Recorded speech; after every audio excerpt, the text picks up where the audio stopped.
Human rights lawyer and former TRC Commissioner Yasmin Suka painted a damning picture of what she describes as a systemic effort to stall justice for apartheid-era crimes.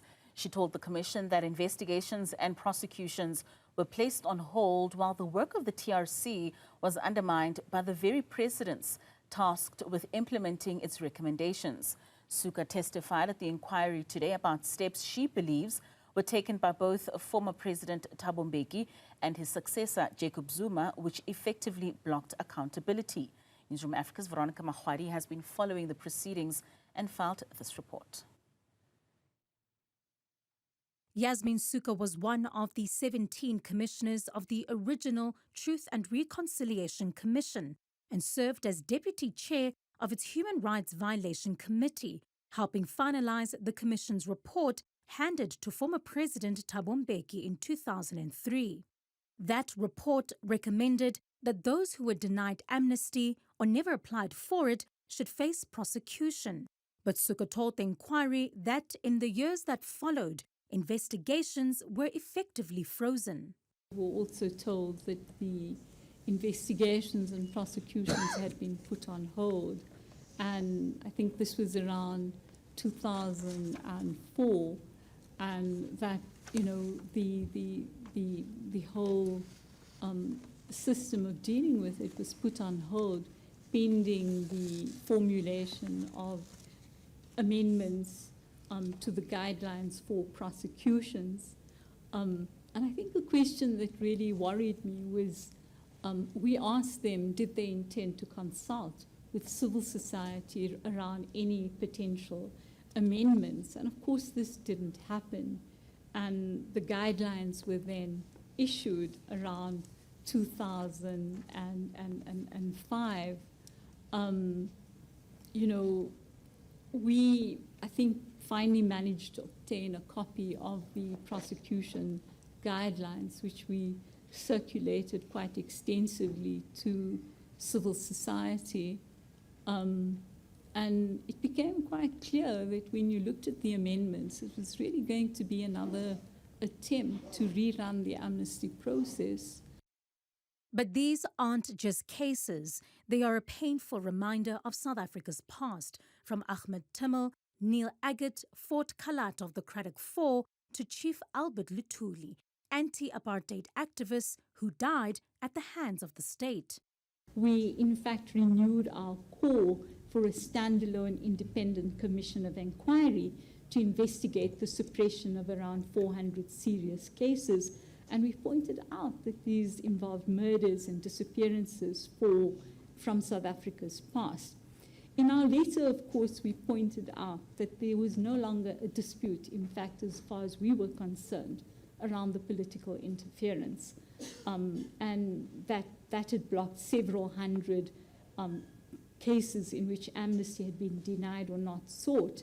And we pointed, in fact, to the fact that senior officials representing the NPA had admitted under oath in 2019 that the NPA had succumbed to political interference in respect of the TRC cases, and the reference, of course, to that is in our letter.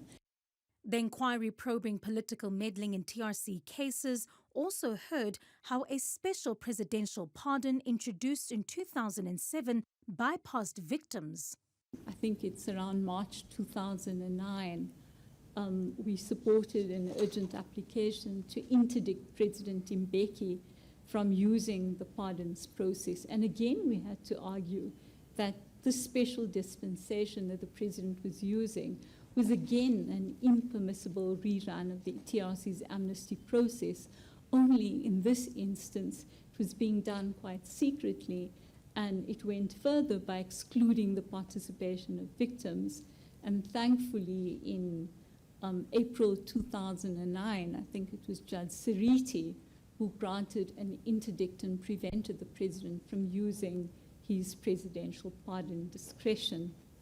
That was, of course, followed in 2009 by Ryan Albert, a member of the Avia Beer, approaching the Concourt to overturn the interdict on the political pardons. And interestingly, in this application, he was joined by President Zuma. Now, it does make you think about the role that is being played by these two presidents in dealing with the political, these cases of apartheid-era political crimes. The commission continues on Wednesday. For Newzroom Afrika on Channel 405, I'm Veronica Mahwadi in Johannesburg. The Limpopo Province Executive Committee of the African National Congress convened its PEC Lekgotla. It deliberated on key organisational priorities. It is also the last Lekgotla of the 10th PEC. The meeting took place against the backdrop of the devastating floods that affected many parts of Limpopo, resulting in the destruction of infrastructure and the displacement of communities. For more, we are joined by Basikopo Makamu, who is the ANC Limpopo Deputy Secretary. DS, thank you so much for your time and for joining us this evening. So you were discussing key organizational priorities, and of course this was around service delivery issues within the province of Limpopo. How do you find that the accelerating service delivery objectives that you have align with the current needs of the province? Thanks very much, Ms. Kashego. Let me indicate that it was a two-day session, Lekgotla, wherein we gathered everybody who matters in the governance of the ANC, of structures of the ANC, be it the entire provincial government, local government, all your 27 mayors and all executive mayors and municipal managers and HODs. Specifically to come and look at how this 2026 we should be able to accelerate service delivery.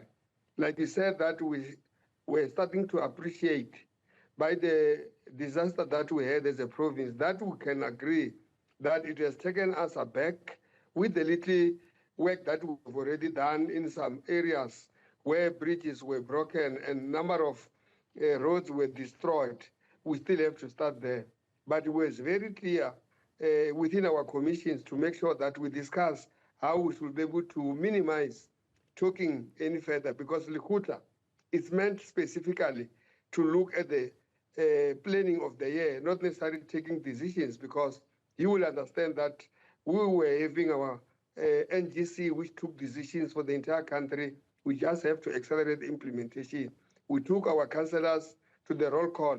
What is it that needs to be done?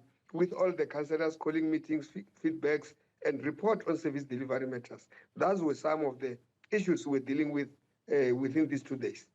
I mean, you touched, DS, on the issue of shifting from planning to execution, from fragmented interventions to coordinated delivery. You also say that there was that roll call that you put out, especially for those that are working on the ground, in order for them to know what it is that is expected of them. From a practical point of view, what are these interventions that we'll see you start implementing as opposed to just having these discussions?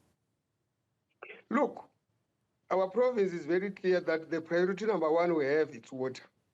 We spoke about big projects that could not necessarily be completed on time, which we have made it serious that each and every district must have its own room where they are reporting on the progress of these projects. If you are in Skukune, you will talk about Mute bulk water. If you are in Mopani, you will talk about Skororomamicha water treatment plant, Giani Phase 2. If you are in Ubembe, you will talk about the project Kotama Sintumule. All these projects are projects that have been there, but we said that we should be able to focus, have war room which the Premier of the province will be able to lead, so that we can be able to get reports on how far are we, so that we can complete and people can get water. As in when national government comes with the intervention that the President spoke about during SONA, they should be able to find everybody who matters on the ground running, so that we can be able to support the work that government is doing. But also, you will see in our province that the issue of roads, were a rural province. We had a presentation by the MEC responsible for public works, roads and infrastructure, which talks mainly on the gravel roads that we have, which we need to tar, which we need to re-gravel, so that we can be able to have a drivable conditions within our communities. So these are practical things that we'll see happening on the ground. And I mean, you mentioned that the Limpopo province is a rural province. And from that, a lot of agricultural, economic, as well as social development work still needs to be done. So when you speak about accelerating economic growth, especially through agricultural support and job creation, what are some of the programs that you're thinking of, particularly for small-scale farmers? Look, we have taken a concrete resolutions that the Department of Agriculture should put together a package where they should be able to support small-scale farmers through comprehensive rural farming, wherein tractors will be bought for communities and other small-scale farmers to be there. But also to make sure that we accelerate the appointment of extension officers who should be able to give advices to local farmers within our traditional communities, but also we should be able to start to partner with traditional leaders to be able to avail that land which is lying fallow, which can be utilized for agriculture, which can create jobs, because we know that agriculture in our province can thrive, but can also contribute seriously so into job creation.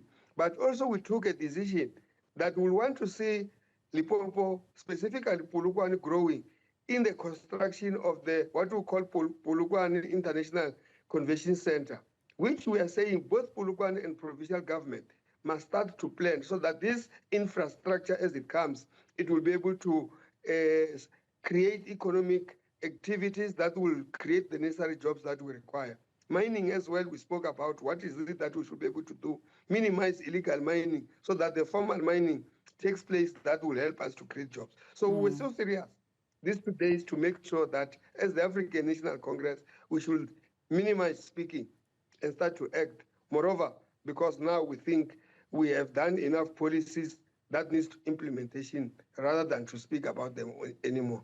In saying that, DS, I mean, when you converge as a party within the province and you introspect and you self-diagnose, what do you find are the reasons for the failures that have been seen within the province? I mean, the ANC has run this province all these years.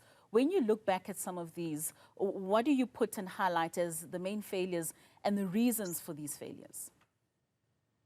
Look, one of the things we have observed as the organization is that we must capacitate the office of the provincial secretary that will be able to do the monitoring and evaluating the performance of anybody who is government. We took a concrete decision that despite the fact that we might be going to local government, when these processes of evaluating and we found that any deployee is sleeping on duty without doing his or her work, we should not necessarily wait, we should remove such people. But also to interface what us as deployees in government, because I'm one of those deployees in government as we speak now, so that we can be able to see all the resolutions that have been carried. We should not necessarily wait until the next Lekgotla next year. We should have a quarterly evaluation and monitoring the implementation of this resolution so that we can be able to find ourselves. If we say the war room on water is there, the executive mayor in Mopani should be able to tell us, how far are you with Guyana Phase 2? What is it that is a bottleneck? What is it that needs to be supported with us as the organization? Because in some instances, it requires the ANC itself, because there are tenderpreneurs, there are tender mafias. Some projects, money is there, everything is there. You find that people in a community are just fighting who must get this subcontracting or what. So the ANC must not look through the window in that regard. As we call ourselves as the leader of society, we should be participating in those communities and making sure that there is a smooth implementation of projects. So, DS, are we saying that all this time there hasn't been that monitoring, those quarterly evaluation processes for us to be able to diagnose the problems beforehand? Well, I say the capacity was not necessarily to the required expectation.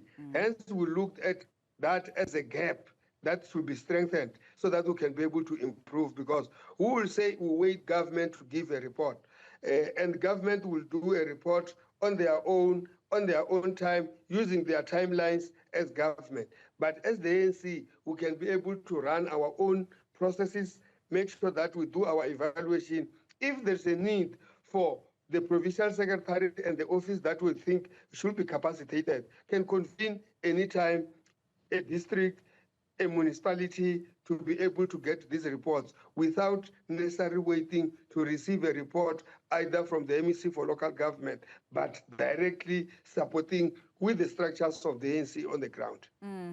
Lastly, DS, the Mapungube Institute for Strategic Reflection, Maestra, they ran a study, and the study indicates that the ANC might only retain majority in Limpopo and the Eastern Cape by 2029. How's the party responding to this trend locally? Let me tell you that we are also analyzing such reports. Currently, as the Deputy Secretary, I'm also head of elections. I made a presentation in that Lekgotla where we will be able to show how we are declining, how we should be able to deal with voter turnout. But what boils back to is that even if Limpopo and Eastern Cape can retain, our people are tired of the slogans. Our people are tired of us talking about the brand African National Congress. What we need to do is to respond to them by improving service delivery.